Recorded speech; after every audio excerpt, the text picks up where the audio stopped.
Tonight, we settle into a quiet exploration of something so familiar you may not have given it a second thought. The humble aluminium can that chills beside countless pillows on countless nightstands, waiting to quench a midnight thirst. Take a deep breath.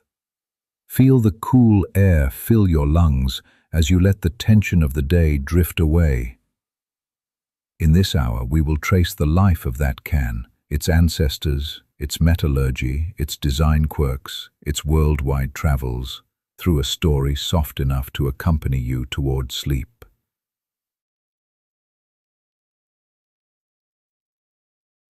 Imagine yourself in a small, dimly lit corner grocery in Newark, New Jersey on a frosty January evening in 1935. Wooden floorboards creak beneath slow footsteps. Shelves exhale the faint scent of starch and cardboard. At the back, in a display case, stands something new. Kruger's Cream Ale in squat, flat-top steel cans, shiny, stout cylinders no taller than a folded newspaper. You run a finger across one. It is heavier than today's aluminium, but still excitingly modern. A shopkeeper explains that American can companies spent 2 years testing a coating so the beer would not taste metallic. Customers were paid to try the first batches, 10 cents and of course free beer. Most approved. As you breathe slowly, you imagine the can's dull clunk against a 1930s icebox floor, its surface beading with condensation while families gather around a radio glowing soft amber light. The flat-top era. Needed a church key opener, a small triangular punch that pierced the lid. Picture the gentle hiss, no, more a sigh, as carbonation escapes. Tsh. During the Great Depression, glass bottles were costly to ship and breakage was common. Steel cans solved both problems. They stacked inside freight cars like orderly rows of pipes. In breweries, engineers tinkered with internal lacquer coatings, learning that even slight acidity corroded tin plate.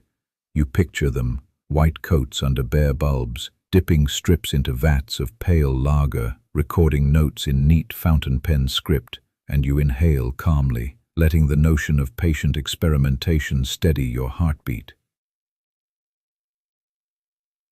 When World War II arrives, aluminium and steel ration cards hang in every factory office. Troops crave beer, but glass is banned from combat zones.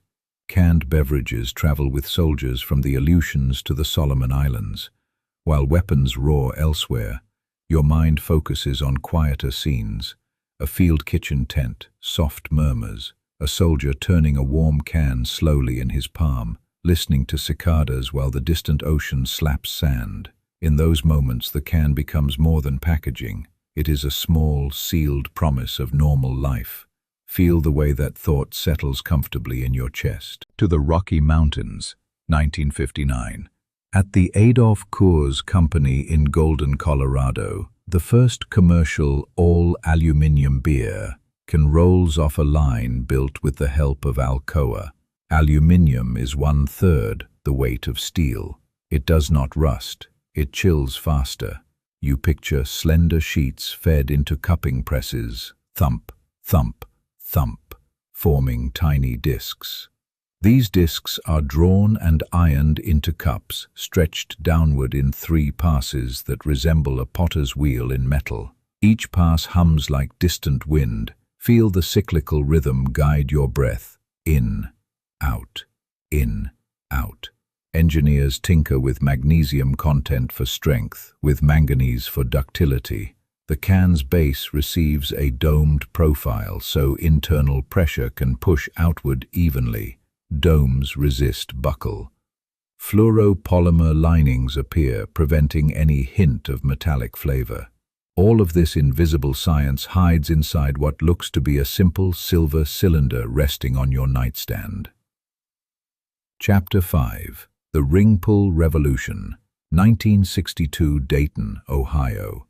An engineer named Ermal Fraze goes on a picnic and forgets his church key. He invents the ring pull tab so you can open a can with one finger. Visualize Fraze at a steel workbench lit by a single lamp. cutting shapes in scrap metal, bending, testing, adjusting. Eventually, he files a patent. In 1965, ring pulls spread to soft drinks, Coca-Cola, then Pepsi. You tug gently on an imaginary ring, hear aluminium tear with that crisp note, tsk, and you breathe out slowly as bubbles rise in your mind, effervescent yet hushed. Chapter 6. Stay tabs and safety. Litter grows. Children slice fingers on discarded rings. 1975 brings the stay tab, invented by Daniel Kudzik. The tab pushes a scored panel inward but stays attached, a tiny lever. The hiss remains but debris vanishes. Picture boats bobbing on quiet lakes now free from floating pull rings. Wildlife safer. The world becomes fractionally kinder while you sink fractionally deeper into relaxation. Chapter 7. Artwork in 360 degrees. Evil 4 minutes. Today's cans are billboards. UV-cured inks layer cyan, magenta, yellow, black, then varnish, all in milliseconds. Imagine the whispering conveyor, moving 2,000 cans per minute past printheads, each cylinder spinning under nozzles like ballerinas in perfect sync. Soft pneumatics hiss, precise claws lift and lower. Metallic surfaces wink under factory LEDs, a dance of light that feels strangely meditative when slowed in your imagination. Chapter 8. Recycling loop. Evil 5 minutes. Aluminium is infinitely recyclable. Melt at 660 degrees Celsius, skim dross, cast new ingots, roll sheet again. 75% of all aluminium ever made is still in use. Visualize a truck unloading crushed can bales, sun-bleached reds, blues, silvers, into a reverberatory furnace. Orange light flickers on walls. Molten metal flows like thick honey, soothing and silent in your mind's ear. Each recycled can saves the energy of filling it 20 times in glass. Let that efficiency calm you, a circular rhythm mirroring slow breaths. Chapter 9. A can's day in your life. Evil 4 minutes. A fridge at noon. Retrieve a can cooled to 3 degrees. Tiny droplets form, glide down, pool in the concave base. You pop the stay tab. A puff of CO2 meets your cheeks. 3 gulps later, you set it aside. By nightfall, it clinks into a recycling bin. Within 60 days, it may return as a new vessel elsewhere in the world. Trace that quiet odyssey as a mental lullaby. Conveyor belts, rail lines, ocean freighters, each with its steady, rocking cadence. Chapter 10. Future materials, over 4 minutes. Researchers test light weighting, shaving microns from wall thickness. Each gram saved removes thousands of tons of metal annually. BPA-free liners emerge using plant resin. Imagine bimetal smart lids that change color when chilled. Still, the basic cylinder endures because physics says a circle under pressure is simply best. Nature favors the gentle curve. Your breathing follows that same curve, rounding out, slowing. Epilogue. Resting the can, resting yourself. Return to your bedside. In your palm is an aluminium can, empty now, cool but not cold. You run a thumb along the rim, feel the faint ridge where lid meets body, almost flush. This unassuming object carries nearly a century of trial, of errors turned into solutions, of quiet engineers perfecting seams so small you need a microscope to measure them. You picture each unseen microtool polishing edges to submicron smoothness. Imagine grains of metal aligning under rolling mills like rows of soldiers at parade rest. Consider how many gentle hisses have preceded sleep across the globe. Campers under cotton skies, shift workers greeting dawn, Students fueling late-night study, each could close their eyes seconds later, a half-finished beverage warming by the bedside, the humble can standing guard. Let their collective quietude join yours. Breathe in. Let curiosity linger like carbonation tickling the nose.